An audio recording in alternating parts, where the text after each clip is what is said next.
that turned into like the monkeys, but you know, that's what it is. Well, hello, ladies and gentlemen, friends and people of the internet. We're back. Great pleasure to say we are back. Thank you for checking out this episode of the 15-Minute BJ. Today it's brought to you by Socks. Wear them.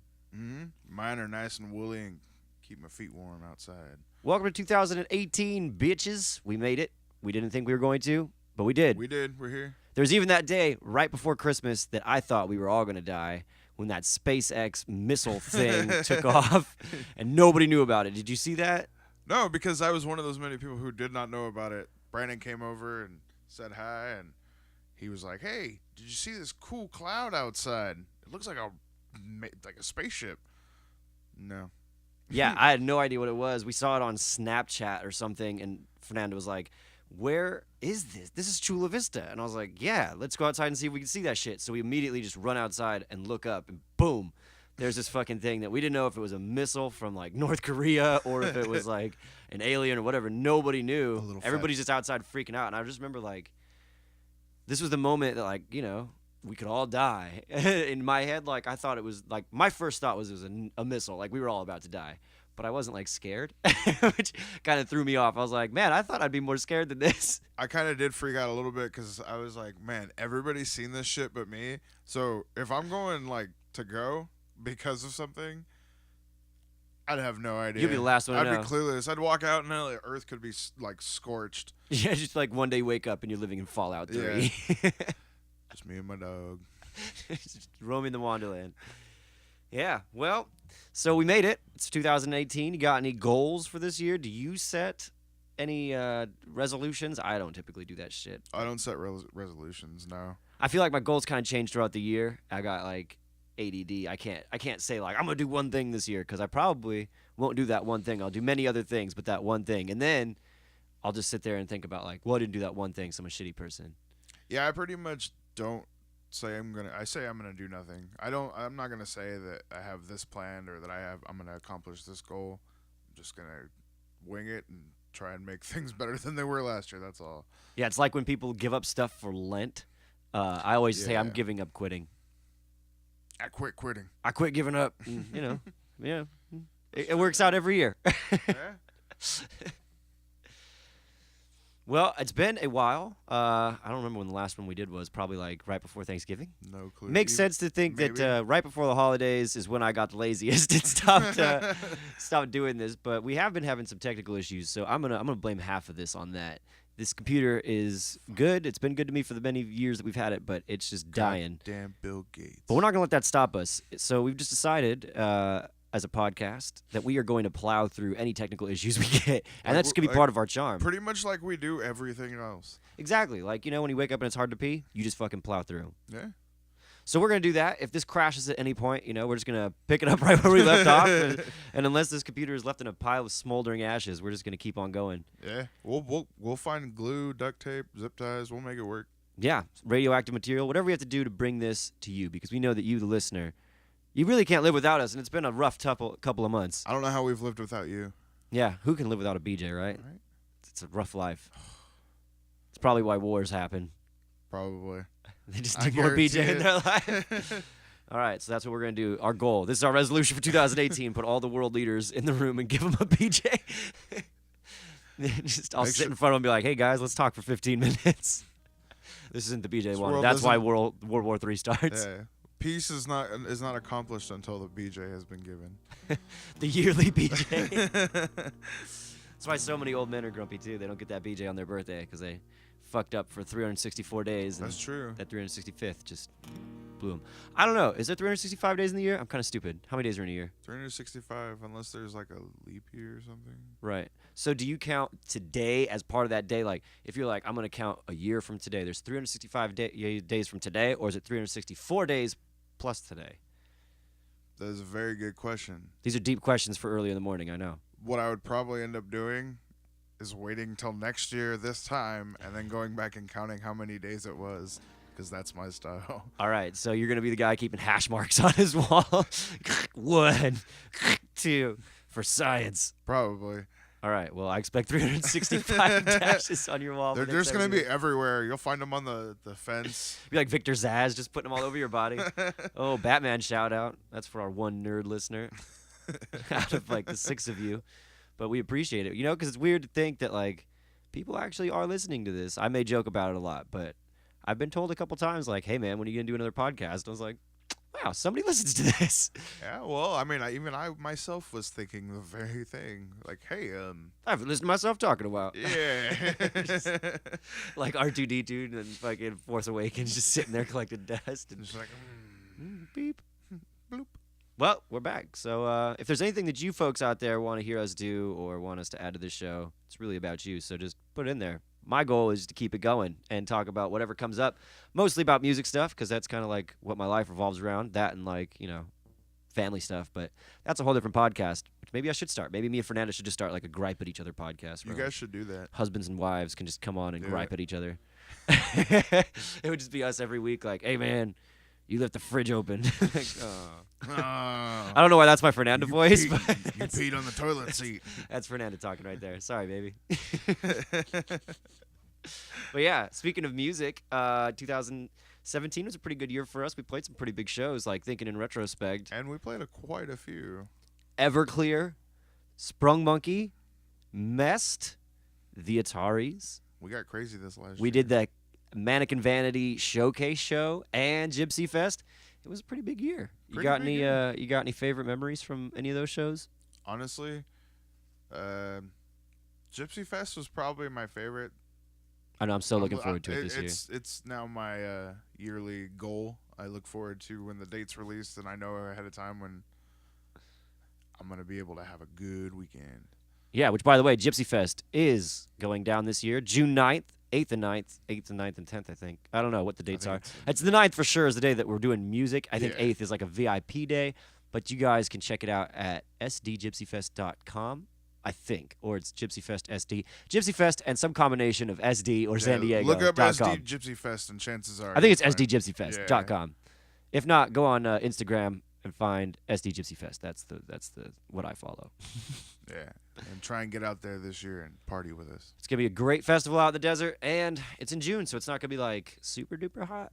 It was pretty hot, but not super duper hot. This last year was perfect. Yeah, it was a little windy. It was warm. It was windy as all get out, but yeah, no, good performances all night. Good Hard people. to keep fires lit Yes. in the wind, but actually they didn't allow campfires anyway, so it wasn't a big deal. Because California is currently, I don't know, are we still burning? Are we burning to the ground? California's always burning.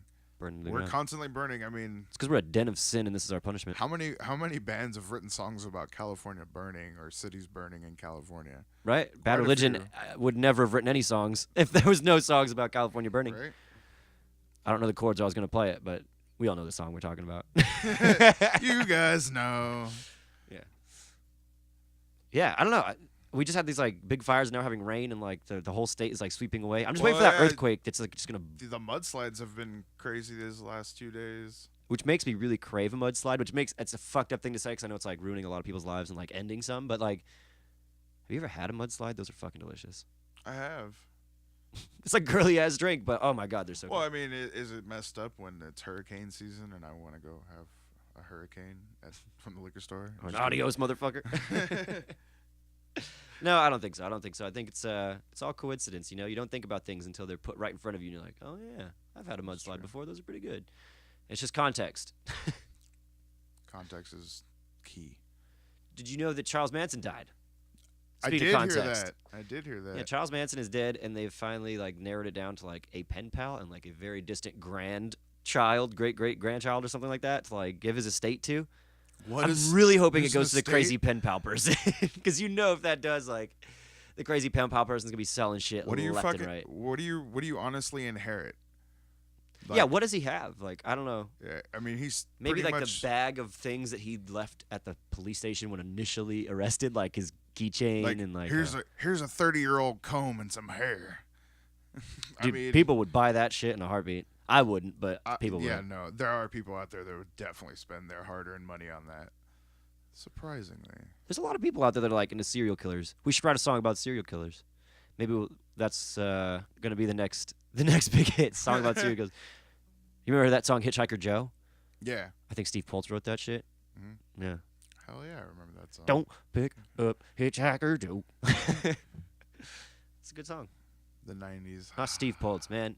Nobody knows Steve Poltz, but if you've ever heard that fucking My Sydney Sign, you've heard Steve Poltz because that's his shit. And if you've ever heard a Jules song, that's fucking Steve Poltz too. Guys with acoustic guitars just don't get the recognition we deserve. I mean, 90% of the times I've heard about him and his music, he's been on Dave Shelley and Chainsaw. He's like one of their regulars. Yeah, because he's a San Diego guy. Yeah. Awesome musician. Funny as hell too. And he's one of like the true like musicians, like the musician that I aspire to be, where like you get to play shows as often as you want, and not really like wherever he wants. He can't probably go book like humongous fucking arenas, but he gets to play some pretty cool spots, and they're always full. Like that's what I want. I want to be able to like, I don't know if he books it. He's probably at the point now where places want him, you know, and like he just kind of gets to set up his schedule around like who wants me now, and then maybe fills in a few dates. Well, I mean, we're just like fucking scrambling to get whatever we can. Yeah, he's definitely got a you know, how do I say, a resume that grants him some pretty big places to play. So and people that are working for him, like booking shows and managing all that shit. So it'd be nice to be at that level, but like that's where I kind of like, if my arc ends there, like. A lot of people aim for like, I want to be the next Justin Bieber or this or that. Like, I'd like to be a Steve Poltz. I'm pretty sure he lives comfortably and gets to play whenever, wherever he wants. You know, like you can't go wrong with that. And his songs are like uniquely genuine. You know, you don't see that anymore. Everybody's trying to write the next pop song that's gonna like get sold to Coca-Cola or some herpes commercial. You know, like make you $1 million. But like he's still writing songs that like, hey man, I wrote this when I was stoned and it made me giggle. Like that's what I want to be. I wouldn't mind having my name put to a theme or a. Oh fuck yeah! No, if somebody wants, especially for a herpes commercial, I mean. Anybody could buy my song, but I want them to buy my song. I'm not gonna write a song for them, if that makes sense. You know, like I'd rather just write songs that I want to write, and then if it gets picked up, cool. Bulgaria bought my song. Like Jameson, I have no idea why that song got picked up, but I got a royalty check from Bulgaria for some probably like herpes commercial in Bulgaria. There's some shit that goes down in Bulgaria, man. Eastern Europe. They're like, we've got herpes now. My fucking dick hurts. We've got herpes. I don't know, but it's just like. It's crazy to think that your song can end up anywhere, and it doesn't have to be about anything. Light My Fire ended up in a fucking, what, like a Firebird commercial or something? A Mustang commercial? Well, think about what we make fun of all the time. Bob Seger, Like a Rock. Like a rock. Yeah. You know? That's just a good Bob Seger song that Chevy turned into like. And now you can't. Yeah. It's not a Bob Seger song, it's a Chevy song. It's literally their slogan, so. Like that Monday Night Football song. Like, I'm sure that was a song before Monday Night Football picked it up. No, actually, I think that guy wrote the Monday Night Football song. I think they said, hey, can you write a song about football? Can you write a song about America? And he's like, Monday Night Football! Sucking, dicking, drinking beer. Something. Are you ready for some dudes? Slamming into each other. That's what football is. If you like football, you like manhandling. I like a refined sport like hockey. I choose to cut the sports out of it now, and I just watch wrestling. And dude, esports is coming up. I finally feel like I could be a professional fucking athlete. Esports is on the rise. What do you think I've been training for the last 2 years when I play that tank game? My entire life has been leading to this one moment. Yeah, no, it's crazy to think that like the stuff we're video into. Games and retire. I don't think I lived through much of the persecution of being a nerd in the 90s. I was too young. I was getting persecuted for everything else, like to notice that being a nerd was a bad thing. So by the time I got out of my awkward phase, like nerddom was already cool. But like you lived through a time when it probably wasn't cool to be a nerd. Oh, I was totally one of those kids. How does it feel now to be like nerdy. living in the world where people worship the things we like, and we aren't cool still? Yeah, well, here's what's ironic about it is now that I'm in my 30s, I look back at all the things that I'm like, man, I got called a nerd for that? That's so stupid. And then I see somebody younger than me doing that, and like it's the thing now, and I'm like, look at that nerd. Yeah.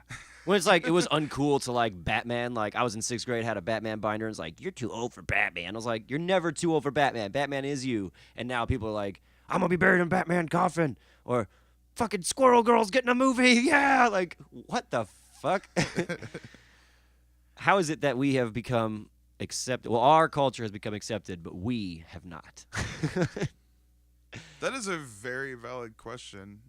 And has it been that we aren't evolving with our surroundings? With our or- culture? I don't know. Maybe we were just the things we like were cool, but we never were.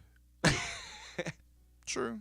Well, I I'm mean, okay with that. I mean, I've accepted this a long time ago. I'm just trying to make sense of it in my own mind. Like, if everything we like is cool, how come we're not cool? there's a meme on Facebook I see like night and day. It seriously is on there all the time. But I think it kind of puts into context our culture right now, and especially all right, and it's two pictures of two women. One's from like the 1920s, and one's from it says like 2080, and they both say a picture of your grandmother. I think I've seen this one. One is yeah. from and the one from like 2080, supposedly your grandmother is like Some ratchet some ass duck-faced hoe. Yeah. ratchet, like taking her selfie. And I think about that, and it's especially like with my sister having a 3-year-old, and she's on that whole selfie train and Snapchat. I love thinking that, like, man, my nephew's gonna grow up and be like, yeah, this is a picture of my mom, and it's just my sister making duck face. Like, I have pictures of my mother and my grandmother and people that I can show people, and they look like legit portraits and Like black and white photos and Yeah. shit of like old. Yeah, my mom was going through some old photos. I was like, man, if like by the time my grandkids are going through my photo, they're just gonna go to MySpace and be like, it's this is the oldest known photo of my It's grandfather. crazy to see pictures of me when I was like 2, and you see pictures from like the 80s or late 70s, and you're like, damn, that looks so old. But then I look at even pictures of like the early 2000s, and I'm like, damn, that was so long ago. But you know what I've noticed? It feels like people don't necessarily put pictures up anymore. Like there's still a few, and like everybody has the one picture that you have out. But like houses generally used to have like walls full of photos. Everybody's Like your family- hallway, my parents' hallway is full of photos. That's, but like that's now everybody's Facebook wall. exactly now nobody really hangs photos anymore. They all just post them online, and that's where you go see your photos, Yep. whatever. But I also feel like the culture has changed where like my old phone had like 1 billion photos in it, and I never looked at them. I just took the photo and never looked at it again, which I feel like is probably what's going to happen to culture, like with photos in the future. Like you're worried about your nephew coming up and being like, well, these are pictures of my mom. They're probably not even going to look at pictures anymore. They're just going to be like, we have a hologram. We could talk to grandma right here. Like Yeah. pictures are going to be so obsolete that nobody's going to look at them anymore because Well, it's it already also- gotten to that point, I think. Things like that. Like, I mean, when I was a kid, we took road trips. That was the family vacation, literally National Lampoons. Like, I mean, we wouldn't go to theme parks, but to go. Yeah, just couple load the car up and to- get 6 hours out of town, something. Yeah, and we'd go visit family, and it's cool, but it was an experience. It was an experience, and I mean, how many parents do that now? How many? Because I gotta think about it. The next generation that's gonna be coming up, literally, those parents that are raising them are my generation, my age, sitting there raising future leaders of America and the world, and it scares me a little bit. The only comfort I take is knowing that we probably won't even make it that far. In the next couple of years, we're probably going to be ash. So, Yeah, I don't know. thinking about the future makes me want to become just a pile Sometimes. of ash real quick. Sometimes it's like, it's never like even one thing in particular. Like, everybody likes to make it a big political thing. I'm just talking on the very small scale. I'm just like, man. Yeah. Everything is so big right now. There's no way to like, just live small anymore. And I miss being able to live small, man. I never really, I don't, I'm just starting my life, so I don't know. But there was a time I feel like when people mattered more than their surroundings, if that makes sense. Like the individual mattered more than like nation. That's- The yeah. individual mattered because like they were part of a community, and community mattered more than like government. Like if you need to get something done in your neighborhood, you and your neighbors did shit. But now it's like, well, I want my neighbor to stop playing his music so loud, so I got to write my congressman, and he's got to take it to fucking Senate and write a bill, and Well, I'm me just a and- bill and only bill. And It's true. Me and my brother sat down. I mean, how many times have we gone to help our neighbor? Neighbors don't help each other anymore. And can't to, name any of the neighbors in this street anymore. and to prove a point, yeah, on this street, I literally know 2 houses. I know Tony and I know your parents. Okay, and I have no want to know any of the other neighbors, and that's how bad it's gotten.